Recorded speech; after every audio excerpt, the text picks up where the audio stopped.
بسم الله الرحمن الرحيم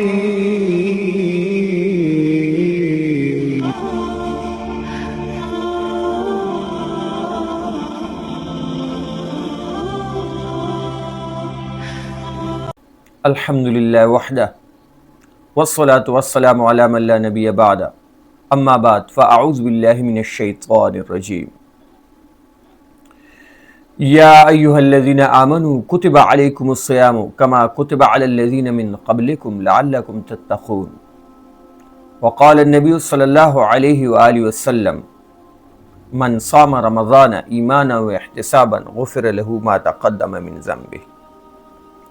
محترم سامعین کرام، بہت ہی مبارک مہینہ، سال کے 12 مہینوں کا سردار مہینہ، وہ مہینہ جس میں قرآن کریم کا نزول ہوا، جو پورے عالم کے لیے ہدایت کا ذریعہ ہے۔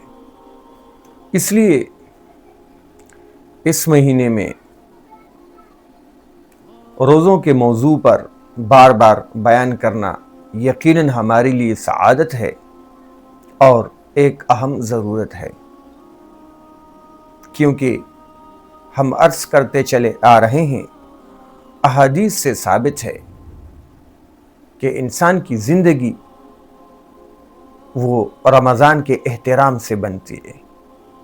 رمضان کے علاوہ 11 مہینے بھی انسان کے وہ رمضان کے احترام سے بنیں گے۔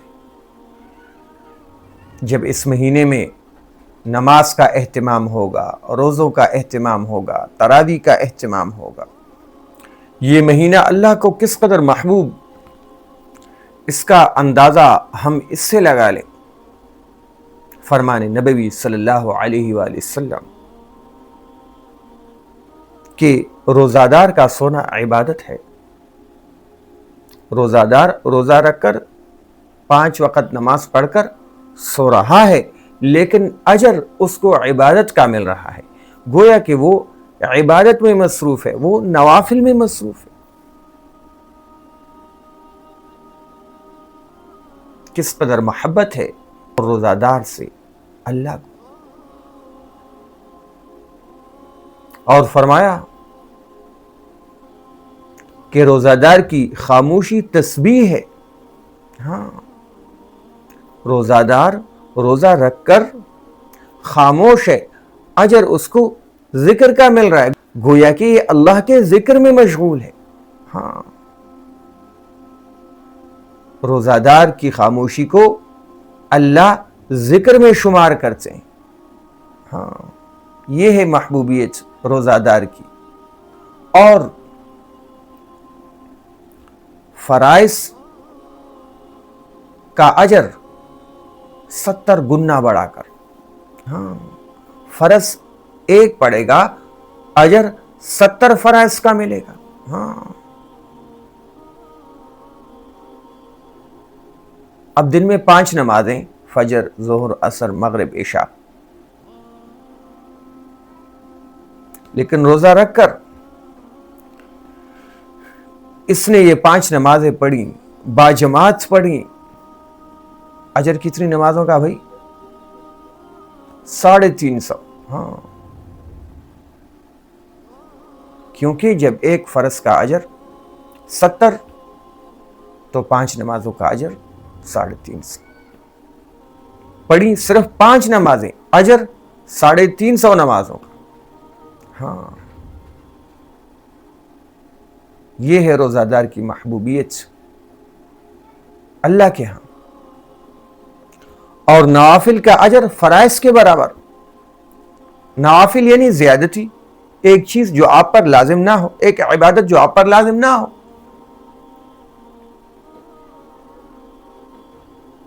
لیکن آپ اجر کے اضافے کی خاطر اس عمل کو کریں۔ اس مہینے میں وہ عمل بھی اللہ کو اتنا محبوب ہے کہ اس کا اجر فرائض کے برابر کر دیا گیا۔ حالانکہ فرض وہ عمل ہے کہ جب انسان اس کی ادائیگی نہ کرے تو وہ جہنم کے دروازہ پر پہنچ جائے۔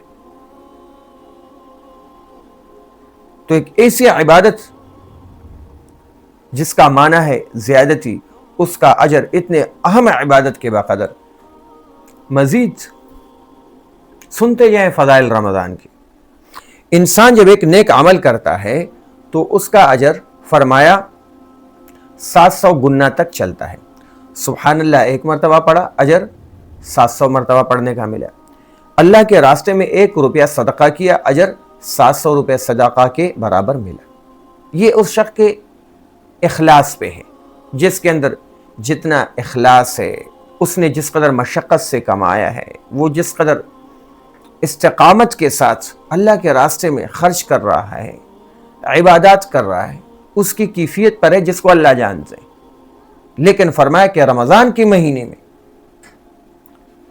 کوئی حد نہیں، ہاں ایک نیکی اس کے عوض اجر جتنا اللہ دینا چاہیں گے دے دیں گے، 700 کی کوئی قید نہیں، بڑا چڑھا کہ اللہ رب العزت جو ہے وہ اجر عنایت فرما دے۔ دیکھیں کرم نوازی عرب کی، رمضان کی برکت سے۔ اچھا، انسان جو بھی اعمال کرتا ہے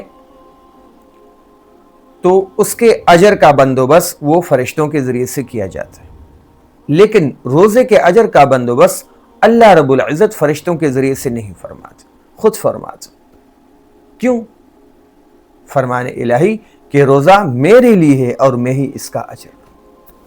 اتنا محبوب روزہ دار اللہ کو، کیونکہ روزہ دار کھانے پینے سے دور، جماع سے دور، نیند سے دور، اور یہی صفات اللہ کی بھی ہیں۔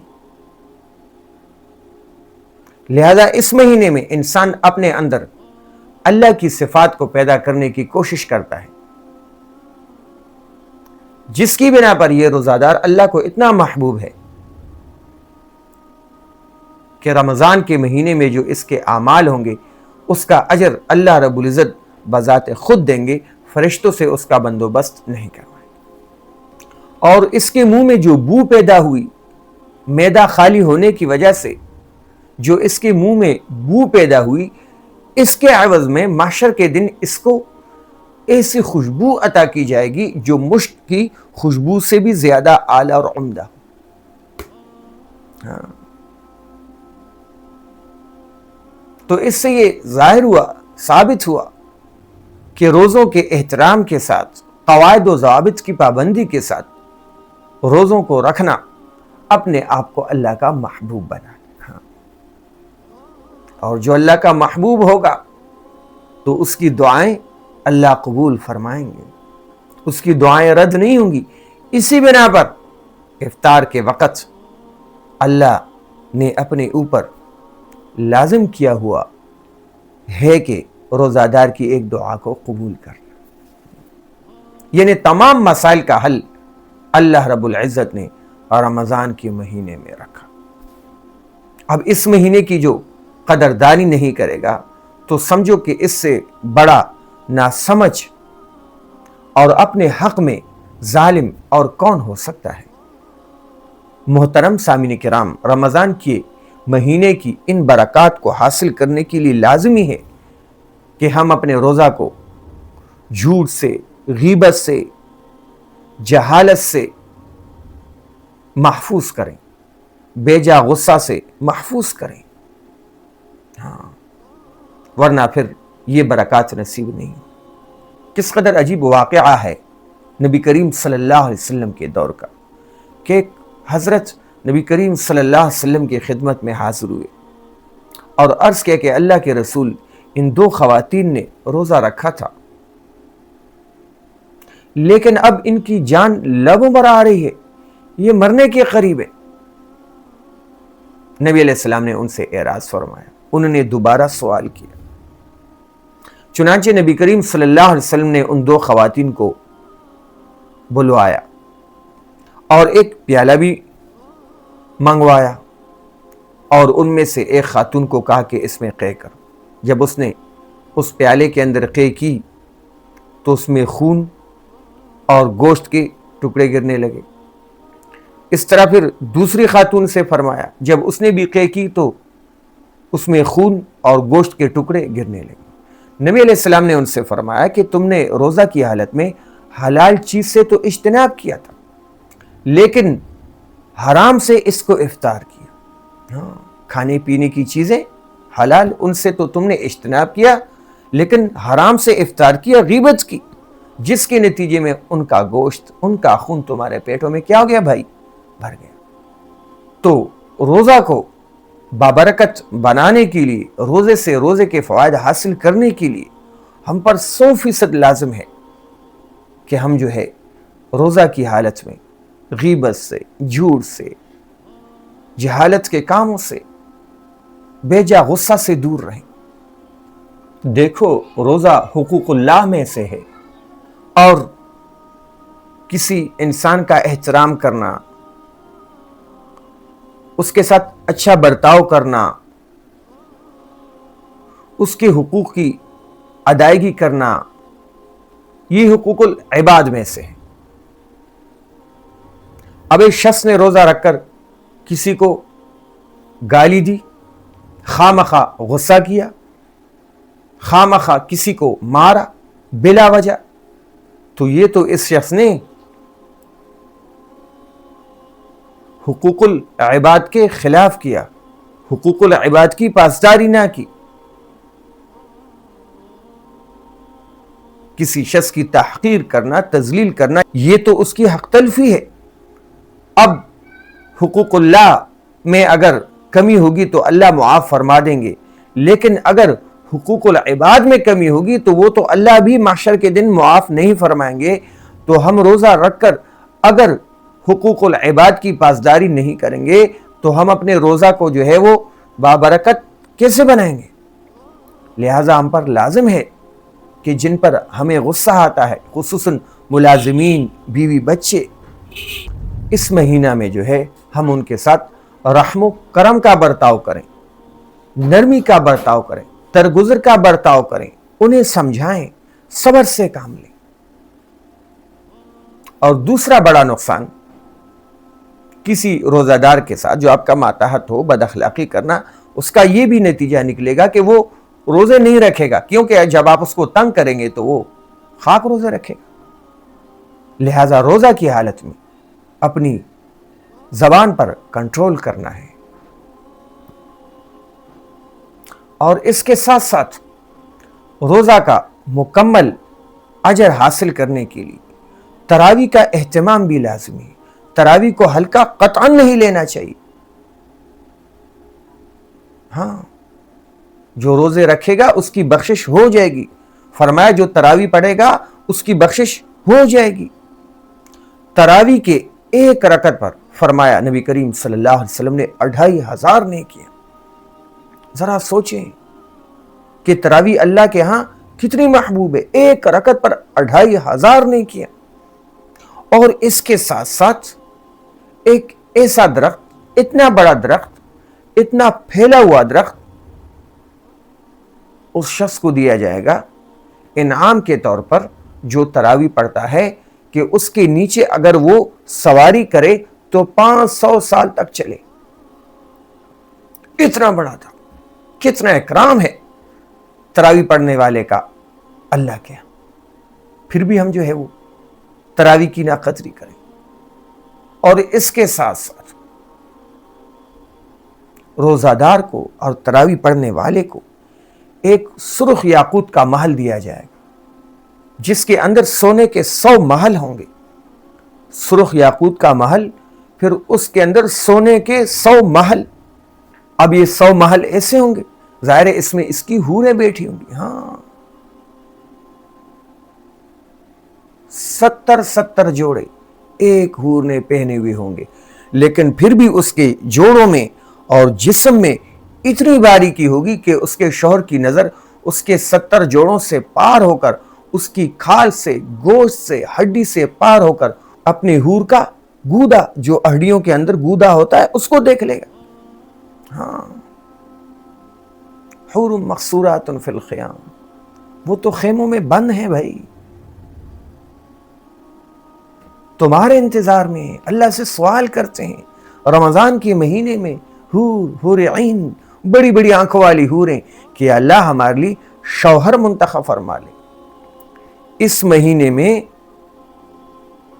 حوریں اللہ سے اپنے لیے شوہروں کا انتخاب کرواتی، تو حوریں تو اس انتظار میں ہیں کہ بنی آدم روزہ رکھے، تراویح پڑھے، اور یہ فیصلہ ہو جائے کہ جب محشر قائم ہوگا تو اس کے بعد میں اس کے نکاح میں ہوں گی، اور بنی آدم غافل پھر رہا،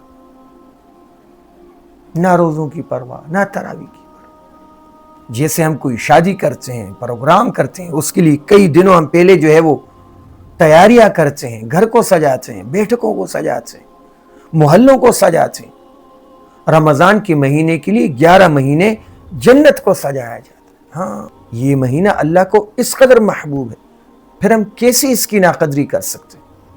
اور 70,000 فرشتے فجر سے لے کر مغرب تک روزہ دار کے لیے استغفار کرتے ہیں۔ 70,000 فرشتے، معصوم مخلوق،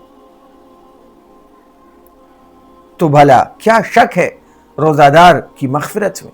رمضان کے مہینے میں کروڑوں کی تعداد سے لوگوں کی مغفرت ہوتی ہے۔ ہاں، جو روزے رکھتے ہیں، جو تراویح پڑھتے ہیں، جو رمضان کا اکرام کرتے ہیں، احترام کرتے ہیں۔ تراویح 20 رکعت نبی کریم صلی اللہ علیہ وسلم سے ثابت ہے، صحابہ کرام رضی اللہ تعالی عنہم اجمعین سے ثابت ہے۔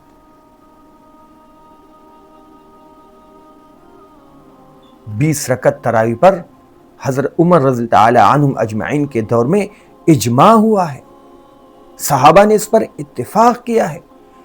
اس میں کمی کرنا یہ ہماری بڑی ناسمجھی ہے۔ جب ہمارے پاس حضرت عمر رضی اللہ تعالی عنہ کا عمل موجود ہے، اس وقت کے صحابہ کرام رضی اللہ تعالی عنہم اجمعین کا عمل موجود ہے، نبی کریم صلی اللہ علیہ وسلم نے تراویح صحابہ کرام رضی اللہ تعالی عنہم اجمعین کو پڑھائی، ان مبارک ہستیوں نے اس پر اجماع کیا کہ تراویح 20 رکعت۔ اب ہم جو ہے اس پر اختلاف کرنے لگے، یہ کس قدر ناسمجھی ہے۔ دین صحابہ کرام رضی اللہ تعالی عنہم اجمعین نے نبی علیہ السلام سے سیکھا، اور صحابہ کے واسطے سے ہمیں ملا۔ اب وہی لوگ جن کی موجودگی میں نبی علیہ السلام مبعوث ہوئے، جن کی موجودگی میں قرآن کا نزول ہوا، جن کی موجودگی میں نبی علیہ السلام نے تراویح پڑھائیں،